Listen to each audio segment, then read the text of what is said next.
Hello, and welcome back to Go With The Flow. I'm your host, Shannon, and today I am once again joined by my fellow Writing Center mentors, Chris and Ava. With midterms happening and spring break right around the corner, I thought it would be the perfect time to talk about whether good writing comes from luck or from maintaining good habits. In the spirit of St. Patrick's Day, today we're going to be sharing some lucky strategies to help you survive those stressful midterm essays. So first up, we're going to be talking about why midterm essays can feel overwhelming. I know this can apply to any essay, but I think with midterms specifically, it can seem a little extra stressful. So Ava, why don't you start us off with that? Okay, so I think with the word midterm or final attached to any sort of assignment naturally elicits like a stress response, or maybe it just does for me. But I think they feel super overwhelming for a number of reasons. It could be a short deadline, it could be a difficult prompt, you could have multiple papers due at the same time, or all of the above. And it's okay to feel overwhelmed by these things, but it's always helpful to remind yourself that there are resources to help you, just like the Writing Center. Perfect, exactly. Chris, do you have anything to add? I think the only thing that I'd add is just that midterms are, they're designed to challenge you. So they may be a bit harder than the rest of the assignments, but as long as you keep at it, you should be good. Well said. I do think it's important to note that your midterm is a combination of everything that you have already learned in the first half of the semester. So of course it is a little more challenging than other papers or assignments you might have done already, but it is worth it. As long as you've kept up with everything, then you should be in perfect shape. So next, we're going to be talking about some lucky writing habits. I want us as mentors to share a favorite writing habit and explain how it has served them well. I'll start us off. My favorite writing habit, or I guess my lucky writing habit, is reading my paper out loud. I actually learned this while working in the Writing Center. I never considered doing this before, but now I do read my paper out loud, and it always helps me catch any tiny mistakes that I didn't get when I was reading the paper in my head. Chris, what is a lucky habit you have? For me, I'd say a lucky habit would be organization. And I know I probably sound like a broken record because every time I come on here, I talk about it. But I really think that being able to organize your paper before you write it helps accelerate the writing process greatly. You don't necessarily need to organize until the organization itself feels overwhelming, but definitely the organization or the process of making it a little bit more organized helps with, organization. Especially when you're beginning a rough draft, it's important to know exactly what you're going to be talking about and discussing, and having some organization, make sure that you don't get lost along the way. Ava, what is your lucky writing habit? I think my lucky writing habit is definitely starting with a rough outline. So I just like to brain dump when I have a prompt, and I kind of just talk about it with someone else to get my thoughts flowing, and then I will just dump everything I have in my brain onto paper, and then I can sort of figure out what's most important, what I really want to talk about, and then sort of break it up into the sections of a regular paper. And definitely just making a rough outline is the most helpful, because I do struggle with getting started, and I think that's kind of the scariest part of a writing assignment for me. But definitely creating an outline for myself helps me to get a start on it and figure out the direction of the paper. Right. I don't necessarily begin with a rough outline, but I do begin with a messy first draft. And I take a lot of interesting notes in my margins to make sure that I go back and double check on things that I'm not so sure about. But definitely talking back and forth with someone like a professor or a Writing Center mentor can be really helpful during the drafting process. So now we're going to move on and talk about finding that pot of gold, or in layman's terms, a thesis statement. So Ava, why are thesis statements so difficult? So thesis statements can be super difficult because you have to summarize your paper in a single paragraph, and that can be challenging, especially when you have a lot of information or when you have a lot of different things that you're talking about. You definitely have to sort of come up with the bigger picture idea and write it in a specific way in your thesis statement, and that can also be challenging to sort of find the words to do that and figure out how you want to set up your reader for what they should expect in your paper. So it can be difficult, and it's definitely one of the hardest sections of a paper, but when you have a really good thesis statement, it does you well and it does your readers well. Right, and going back to organization and outlining, when it comes to writing your thesis statement, it should be definitely like a single sentence summary of the entire paper that you're going to be writing, which I know can sound overwhelming and difficult, but if you do have that outline or that rough draft, you do know what you're talking about, and it can be a lot easier than you think. So Chris, if a student comes down to the Writing Center, how can our mentors help students identify and clarify their main idea? Okay, so a good way for, us to help you clarify your main idea is for one, we would like you to come in at least with something, right? With a topic, but we'll work with you regarding how much information you have on that topic, and we'll sort of help you focus it on what you're arguing. So generally, when we're talking to you, people verbalize what their essay is about a lot better than they seem to be able to write it. So in speaking through that, usually people say their thesis statement out loud, and then we're just like, so why don't you write that?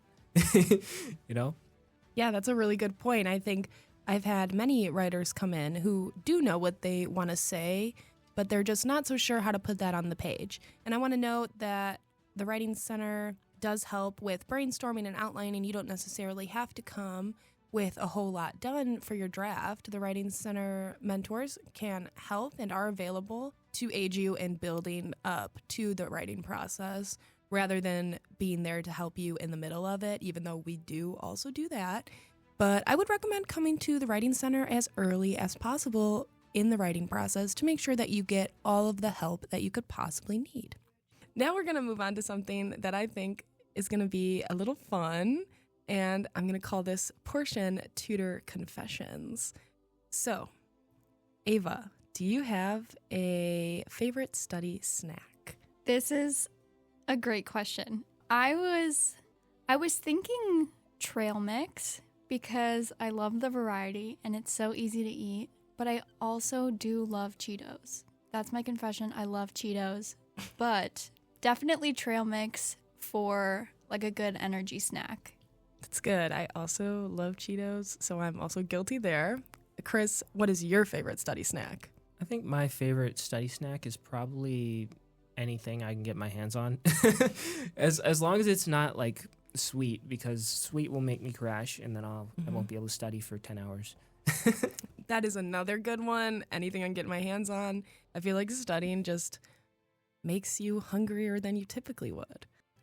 So, Chris, what is the weirdest place you've ever written a paper? Oh, that's a good one. So I've studied in a lot of different places. I've written papers in a lot of different places, but probably the weirdest one was during middle school where I was on the toilet writing a paper. Yeah, that's a memorable one. That is a weird one. But okay, Ava, what is the weirdest place you have written a paper? I think the weirdest place I've ever written a paper was in a pool. I was like on a raft and I had like maybe 3 rafts so that I didn't get my computer wet, but I really had no other time to write this paper, but I wanted to be outside in the pool. So I made it work. But I think in a pool is definitely the weirdest place I've written a paper. Good for you. I think that's awesome. I would love to be able to write my papers in a pool. Unfortunately, I cannot. For me, I would say the weirdest place I have ever written a paper was probably at a basketball tournament for my niece. I had to get it done, but I also wanted to be there to support her. So I typed the majority of my paper on my phone, which I don't recommend, but I got it done, and that's what's most important. All right, so now we're going to move on to spring break strategies. So, Ava, what should students do before spring break in terms of writing and midterms? So I think that before spring break, if you have all of your midterms after spring break, definitely make a schedule for yourself and give yourself an equal amount of time, if you can, to relax and take some time for yourself to enjoy your break, but also prepare for your exams that you have after break. It's definitely important to have that balance because nobody wants to spend their entire spring break studying for exams. It doesn't feel like a spring break. That's not fun. But if you have to get things done before you go back to school, it is a good idea to try and balance the break as much as you can with your work and the time for yourself. Chris, anything to add? I mean, I'd say before spring break, I just put it all out there. I just work until I'm completely gassed, and then when it's actually spring break, I have time to rest. So that's me. I don't know if I recommend that, but Yeah, I pretty much do the same thing, I guess I would say. This semester is a little different for me because I am attending 2 schools, technically. So the spring breaks are opposite. So even though I will be on break from Lewis, I will still have to do work for my other class at the other school I'm attending. I would say before spring break, definitely, like Ava was saying, make a schedule for yourself because once you get out of school, I feel like it's so easy to be like, I don't even remember what I'm supposed to do, or to be distracted by all the fun things you could be doing on spring break, which I know is so tempting, but don't let yourself get behind. Don't forget to do those important assignments. It's very imperative that you get it all done because it'll be detrimental to your grade if your midterm grade is not where you want it to be. I know for me, I have several midterms after spring break, which I know is a little frustrating, but just remember to give yourself some time and some space to get all of that work done. So now we are going to move on to our final segment. Everybody's favorite segment, Word of the Week. yay.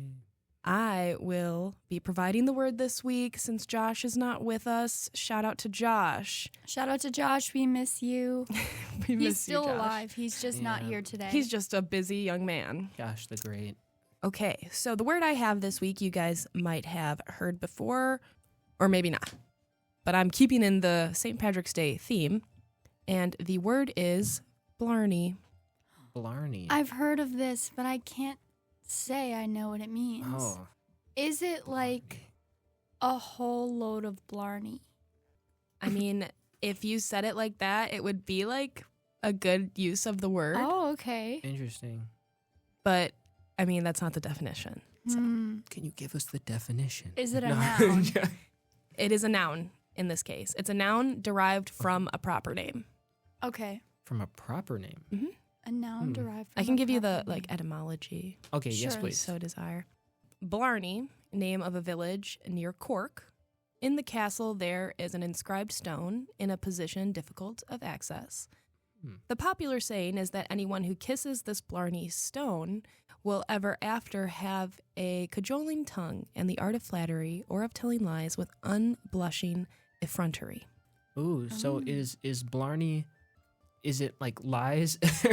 Or is it, what's the word I'm looking for that You're isn't on the right the track. swear word that I'm... Wait, I don't know the swear word, but you are on the right track. Is Yeah. blarney like a curse? No. Okay. I could give you some sentences. I have 2. Okay, go Yes, ahead. please. Okay, first sentences.